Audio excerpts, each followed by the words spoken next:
Hi friends, ಕೃಪಾ ಪುಷ್ಪ cooking ಚಾನಲ್ಗೆ ಸ್ವಾಗತ. ನಾನಿವತ್ತು ಮಲೆನಾಡಿನ ಫೇಮಸ್ ಆ್ಯಂಡ್ ಸ್ಪೆಷಲ್ ಮರ ಕೆಸುವಿನ ಪತ್ರೊಡೆ ಮಾಡ್ತಾ ಇದ್ದೀನಿ. ಮಾಮೂಲಿ ನೆಲದಲ್ಲಿ ಆಗುವ ಕೆಸುವಿನ ಎಲೆ ವರ್ಷವಿಡೀ ನಮಗೆ ಸಿಗುತ್ತದೆ.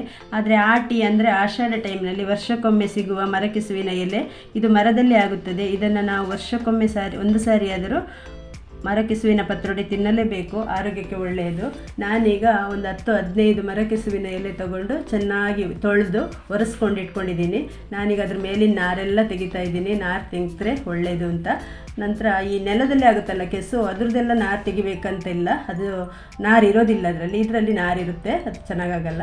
ನಂತರ ಒಂದು ದೊಡ್ಡ ಎಲೆನ ಅಡಿಗಡೆ ಇಟ್ಕೊಂಡು ಅದ್ರ ಮೇಲೆ ಈ ಚಿಕ್ಕ ಚಿಕ್ಕ ಕಟ್ ಮಾಡಿ ಇಟ್ಕೊಂಡಿದ್ದೀನಲ್ಲ ಅದನ್ನೆಲ್ಲ ಇಟ್ಕೊಂಡು ರೋಲ್ ಮಾಡಿ ಕಟ್ ಮಾಡಬೇಕು. ಅದನ್ನು ತುಂಬ ಚಿಕ್ಕದಾಗಿ ಕಟ್ ಮಾಡ್ಕೋಬೇಕು. ತುಂಬ ಚಿಕ್ಕದಾಗಿ ಕಟ್ ಮಾಡಿದಷ್ಟು ಒಳ್ಳೆಯದು. ಮತ್ತು ಇದು ಚೆನ್ನಾಗಿ ಚಿಕ್ಕದಾಗಿ ಕಟ್ ಮಾಡಿ ಅದ್ರ ಮೇಲೆ ನಂತರ ಇದು ದೊಡ್ಡ ಎಲೆಗಳಿದ್ದರೆ ಮತ್ತೆ ಅದನ್ನು ಚಿಕ್ಕದಾಗಿ ಕಟ್ ಮಾಡ್ಕೋಬೇಕು.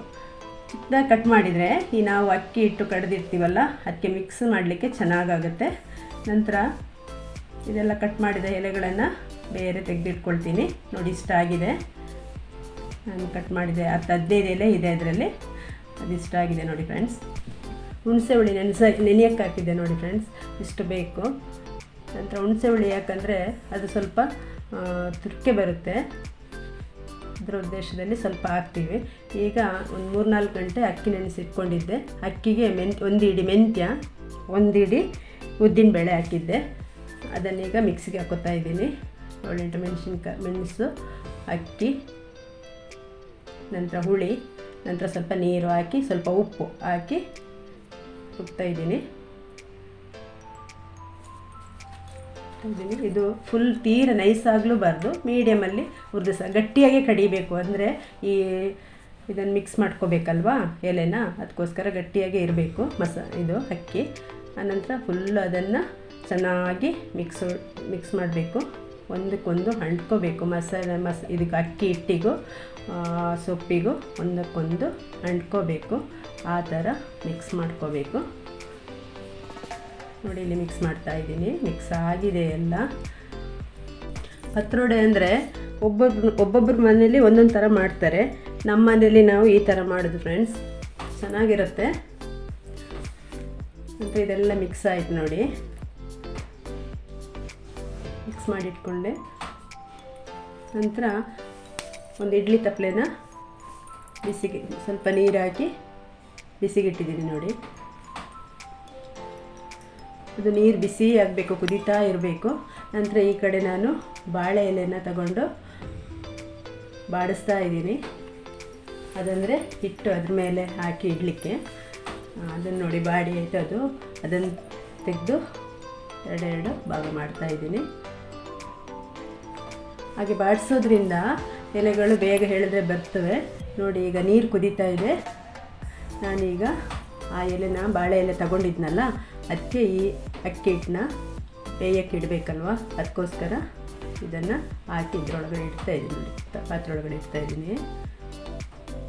ಎಲ್ಲ ಎಲೆಗಳಿಗೆ ಎಷ್ಟಾಗುತ್ತೆ ಅಷ್ಟು ಹಾಕ್ಕೊಂಡು ಹೀಗೆ ರೋಲ್ ಮಾಡಿ ಇಡ್ತಾಯಿದ್ದೀನಿ. ರೋಲ್ ಮಾಡಿ ಇಡ್ತಾಯಿದ್ದೀನಿ ನೋಡಿ ಫ್ರೆಂಡ್ಸ್. ಅದು ಒಂದು 20 ನಿಮಿಷ ಬೇಯಬೇಕು. ಅದರಲ್ಲೇ 20 ನಿಮಿಷ ಬೆಂದರೆ ಫುಲ್ ಬೆಂದಿರುತ್ತೆ ಅದು.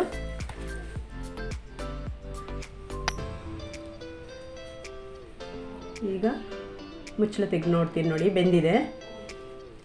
ಇದನ್ನು ಒಂದು ಪ್ಲೇಟಿಗೆ ಹಾಕ್ತೀನಿ. ಪ್ಲೇಟಿಗೆ ಹಾಕುವಾಗ ಅದರದ್ದು ಬಾಳೆ ಎಲೆಯಲ್ಲಿ ಇದು ಮಾಡಿಟ್ಟಿದ್ವಲ್ಲ, ಆ ಬಾಳೆ ಎಲೆನೆಲ್ಲ ತೆಗಿತೀನಿ. ತೆಗೆದುಬಿಟ್ಟು ಅದನ್ನು ಚಿಕ್ಕದಾಗಿ ಕಟ್ ಮಾಡ್ಕೋಬೇಕು. ಈಗ ನನಗೆ ಎಷ್ಟು ಹದ ಬೇಕು ನೋಡಿ, ಎಷ್ಟು ದೊಡ್ಡದು ಚಿಕ್ಕದು ಬೇಕು ಆ ಹದದಲ್ಲಿ ಕಟ್ ಮಾಡ್ಕೋಬೇಕು. ನಾನು ನೋಡಿ ಈ ರೀತಿ ಕಟ್ ಮಾಡ್ಕೋತಾ ಇದ್ದೀನಿ. ಅದು ನಾವು ತಿನ್ನಬೇಕಾದ್ರೆ ನಮಗೆ ಸಿಗಬೇಕು ಆ ಥರ. ನೋಡಿ, ಇಷ್ಟು ದೊಡ್ಡದಾಗಿ ಕಟ್ ಮಾಡಿದರೆ ಸಾಕು. ಈಗ ನೋಡಿ, ನಾವು ಮಸಾಲೆಗೆ ಕೊತ್ತಂಬರಿ, ಈರುಳ್ಳಿ, ಮೆಣಸು ಹಾಕಿದ್ದೀನಲ್ವಾಗ ಅಕ್ಕಿ ಹಿಟ್ಟು ಜೊತೆ, ಅದಕ್ಕೆ ಸ್ವಲ್ಪ ಕಡಿಮೆ ಹಾಕ್ತಾಯಿದ್ದೀನಿ. ಬೆಳ್ಳುಳ್ಳಿ, ತೆಂಗಿನಕಾಯಿ ತುರಿ. ಈಗ ಅದನ್ನೆಲ್ಲವನ್ನು ಬಿಸಿ ಮಾಡ್ಕೋಬೇಕು. ಸ್ವಲ್ಪ ಬಿಸಿಯಲ್ಲಿ ಇದರಲ್ಲಿ ಹುರಿಬೇಕು. ಅದನ್ನು ಮಿಕ್ಸಿ ಗ್ರೈಂಡ್ ಮಾಡ್ಕೊಳ್ಳೋಕ್ಕೋಸ್ಕರ ನೋಡಿ ಒಂದು 10-15 ಮೆಣಸು ತಗೊಂಡಿದ್ದೀನಿ. ಲೋ ಫ್ಲೇಮಲ್ಲಿ ಹುರ್ಕೊಂಡು ಇವೆಲ್ಲವನ್ನು ಹುರ್ಕೊಂಡು ಮಿಕ್ಸಿ ಜಾರಿಗೆ ಹಾಕಬೇಕು. ಇದು ಹಳೆ ಕಾಲದಿಂದ ಬಂದ ಸಾಂಪ್ರದಾಯಿಕ ತಿಂಡಿ. ಇದರಲ್ಲಿ ನಮಗೆ ಆಷಾಢ ಕಾಲದಲ್ಲಿ ಬೇಕಾಗಿರೋ ಪೋಷಕಾಂಶಗಳೆಲ್ಲ ಸಿಗ್ತವೆ ಫ್ರೆಂಡ್ಸ್. ನಾನು ಪ್ರತಿ ವರ್ಷವೂ ಆಷಾಢದಲ್ಲಿ ಪತ್ರೊಡೆ ಮಾಡೇ ಮಾಡ್ತೀನಿ. ಒಂದು ಸಲ ಅಲ್ಲ, ಒಂದು 2-3 ಸಲನಾದರೂ ಮಾಡ್ತೀನಿ. ಮಕ್ಕಳಿಗೂ ತುಂಬ ಇಷ್ಟ ಆಗುತ್ತೆ. ಇದು ಮಾಡಿ ಮಾಡಿ ಅಂತ ಹೇಳ್ತಾರೆ, ನಾನು ಮಾಡ್ತಾ ಇರ್ತೀನಿ. ಆಷಾಢದಲ್ಲಿ ಮಾತ್ರ ಮಾಡಲಿಕ್ಕೆ ಇಷ್ಟನೂ ಆಗೋದದು. ಮತ್ತು ಆಷಾಢ ಮಾಸದಲ್ಲಿ ಮಾತ್ರ ಮರ ಕೆಸುವು ಸಿಗೋದು. ಈ ಕೆಸು ಆದರೆ ಯಾವಾಗಲೂ ಸಿಗ್ತದೆ, ಅದು ಆಷಾಢ ಮಾಸದಲ್ಲಿ ಮಾತ್ರ ಸಿಗೋದಲ್ವಾ, ಹಾಗಾಗಿ ಮಾಡೇ ಮಾಡ್ತೀನಿ ನಾನು. ನೋಡಿ, ಈಗ ಚಕ್ಕೆ, ಲವಂಗ, ಜೀರಿಗೆ, ಕೊತ್ತಂಬರಿ ಮತ್ತು ಈರುಳ್ಳಿ, ಬೆಳ್ಳುಳ್ಳಿ ಎಲ್ಲವನ್ನು ಹುರ್ಕೊಂಡಿದ್ದೀನಿ. ಅದ ಉರಿಯಲ್ಲಿ ಹುರಿದ್ರೆ ಸಾಕು. ನಂತರ ಕೊನೆಗೆ ತೆಂಗಿನಕಾಯಿನೂ ಹಾಕಿ ಸ್ವಲ್ಪ ಹುರ್ಕೋತೀನಿ. ಲೋ ಫ್ಲೇಮಲ್ಲಿ ಹುರಿದ್ರೆ ಸಾಕು. ಸ್ವಲ್ಪ ಫುಲ್ಲು ರೆಡ್ಡಿಶ್ ಏನಾಗೋದು ಬೇಡ. ತೆಂಗಿನಕಾಯಿ ಸ್ವಲ್ಪ ಸ್ಮೆಲ್ಲಿಗೋಸ್ಕರ ಹುರಿದ್ರೆ ಒಂದ್ಸಲ ಏನೋ ಒಂಥರ ಫ್ಲೇವರ್ ಬರುತ್ತೆ, ಚೆನ್ನಾಗಿರುತ್ತೆ. ಅದಕ್ಕೋಸ್ಕರ ಹುರ್ಕೊಳ್ತಾ ಇದ್ದೀನಿ.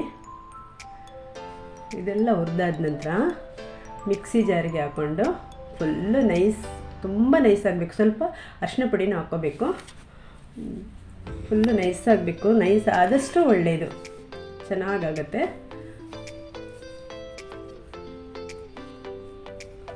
ನೀವು ಒಮ್ಮೆ ಮಾಡಿ ನೋಡಿ ಫ್ರೆಂಡ್ಸ್, ತುಂಬ ಚೆನ್ನಾಗಿರುತ್ತೆ. ನೋಡಿ, ನೈಸ್ ಆಗಿದೆ. ಈಗ ಬೇರೆ ಒಂದು ಪಾತ್ರೆ ಇಟ್ಕೊಳ್ತಾ ಇದ್ದೀನಿ. ಪಾತ್ರೆ ಇಟ್ಕೊಂಡು ಅದಕ್ಕೆ ತುಪ್ಪ ಹಾಕ್ತೀನಿ ನಾನು. ತುಪ್ಪ ಫ್ಲೇವರಿಗೋಸ್ಕರ ತುಪ್ಪ ಹಾಕಿದರೆ ತುಂಬ ಚೆನ್ನಾಗಿರುತ್ತೆ. ಇದು ಏನು ಗೊತ್ತಾ ಫ್ರೆಂಡ್ಸ್, ಕೆಸುವಿನ ಎಲೆ ಸ್ವಲ್ಪ ಹೀಟ್ ಇದು, ಅದಕ್ಕೋಸ್ಕರನೇ ನಾನು ಅಕ್ಕಿ ಹಾಕಬೇಕಾದ್ರೆ ಸ್ವಲ್ಪ ಮೆಂತ್ಯ ಹಾಕಿದ್ದೀನಿ. ನೋಡಿ, ಅದು ತಂಪಲ್ವಾ ಮೆಂತ್ಯ, ಅದಕ್ಕೋಸ್ಕರ ಮೆಂತ್ಯ ಹಾಕಿದ್ದೀನಿ ಸ್ವಲ್ಪ, ಒಂದು ಇಡಿ. ಮತ್ತು ಈಗ ನೋಡಿ, ಎಣ್ಣೆ ಮತ್ತು ತುಪ್ಪ ಹಾಕಿದ್ನಲ್ಲ, ಅದಕ್ಕೆ ಸಾಸಿವೆ, ಕರಿಬೇವು ಸೊಪ್ಪು, ಒಂದು ಮೀಡಿಯಮ್ ಸೈಜಿಂದು 3 ಈರುಳ್ಳಿ ಹಾಕಿದ್ದೀನಿ. ಇದು ಒಳ್ಳೆ ಫ್ಲೇವರ್ ಬರಬೇಕು. ಆ ಥರ ಸ್ವಲ್ಪ ಕೆಂಪು ಬರೋ ತನಕ ಹುರಿಬೇಕು, ಅದನ್ನು ಗೋಲ್ಡನ್ ಕಲರ್ ಬರೋ ತನಕ. ನಂತರ ನಾನು ಕಡ್ದಿಟ್ಕೊಂಡಿದ್ನಲ್ಲ ಮಸಾಲ, ಅದನ್ನು ಹಾಕಿ ಮಿಕ್ಸ್ ಮಾಡಿದೆ. ನಿಮಗೆ ಎಷ್ಟು ನೀರು ಬೇಕೋ ಅಷ್ಟು ನೀರು ಹಾಕ್ಕೋಬೇಕು. ನಾನು ಮಿಕ್ಸಿ ಎಲ್ಲ ಜಾರ್ ತೊಳೆದಿದ್ದ ನೀರೆಲ್ಲ ಹಾಕಿದೆ. ಮತ್ತು ನನಗೆ ಒಂದು ಸ್ವಲ್ಪ ದಪ್ಪ ಅಂದಂಗೆ ಆಯಿತು, ಒಂದು ಸಲ ಮಸಾಲ ದಪ್ಪ ಕಾಣಿಸ್ದಂಗೆ ಆಯಿತು. ಮತ್ತೊಂದು ಸ್ವಲ್ಪ ನೀರು ಹಾಕಿದೆ. ಆದಷ್ಟು ನೀರಲ್ಲ, ಎಷ್ಟು ಬೇಕೋ ನಿಮಗೆ ಆ ಇದು ಅಕ್ಕಿ ಇದು ಪತ್ರೊಡೆ ಮುಳುಗುವಷ್ಟು ನೀರು ಬೇಕು. ನೋಡಿ, ಈಗ ಕುದೀತಾ ಇದೆ. ಕುದಿ ಬಂದ ನಂತರ ನಾನು ಅದು ಪತ್ರೊಡೆ ಕಟ್ ಮಾಡಿ ಇಟ್ಕೊಂಡಿದ್ನಲ್ಲ, ಅದನ್ನು ಅದಕ್ಕೆ ಮಿಕ್ಸ್ ಮಾಡ್ತಾ ಇದ್ದೀನಿ. ಈಗ ಫುಲ್ಲು ರೆಡಿ ಆಗಿದೆ ನೋಡಿ, ಚೆನ್ನಾಗಿ. ಅದ್ರ ಜೊತೆ ಏನು ಬೇಯೋದೇನು ಬೇಡ, ಅದು ಇಟ್ಕೊಂಡ್ರೆ ಸಾಕು. ಏನು ಗೊತ್ತಾ ಫ್ರೆಂಡ್ಸ್, ನಾವು ನೈಟ್ ಮಾಡಿ ಇಟ್ಕೊಂಡ್ರೆ ಬೆಳಗ್ಗೆಗೆ ಚೆನ್ನಾಗಿರುತ್ತೆ. ಆಗಲೇ ತಿಂದರೆ ಅದಕ್ಕೆ ಒಂಥರ ಟೇಸ್ಟ್ ಅಷ್ಟೊಂದು ಗೊತ್ತಾಗಲ್ಲ. ನಾವು ಬೆಳಗ್ಗೆ ಮುಂಜಾನೆ ಒಂದು 6 ಗಂಟೆಗೆ ಮಾಡಿದರೆ ಒಂದು 8 ಗಂಟೆ ಅಷ್ಟೊತ್ತಿಗೆ ತುಂಬ ಚೆನ್ನಾಗಿ ನೋಡಿ ಎಲ್ಲ ಇಟ್ಕೊಂಡಿದೆ ಫ್ರೆಂಡ್ಸ್, ಚೆನ್ನಾಗಾಗಿದೆ. ಈಗ ನೋಡಿ, ರೆಡಿಯಾಗಿದೆ. ನಾನಿವತ್ತು ಮಾಡಿರೋ ಮರಕೆಸುವಿನ ಪತ್ರೊಡೆ ಇಷ್ಟ ಆಗಿದ್ದರೆ ನನ್ನ ಚಾನಲ್ನ ಸಬ್ಸ್ಕ್ರೈಬ್ ಮಾಡಿ, ಪಕ್ಕದಲ್ಲಿರೋ ಬೆಲ್ ಐಕಾನ್ನ ಕ್ಲಿಕ್ ಮಾಡಿ, ಹಾಗೂ ನನ್ನ ವಿಡಿಯೋನ ಶೇರ್ ಮಾಡಿ ಮತ್ತು ಲೈಕ್ ಮಾಡೋದನ್ನು ಮರಿಬೇಡಿ ಫ್ರೆಂಡ್ಸ್. Bye friends.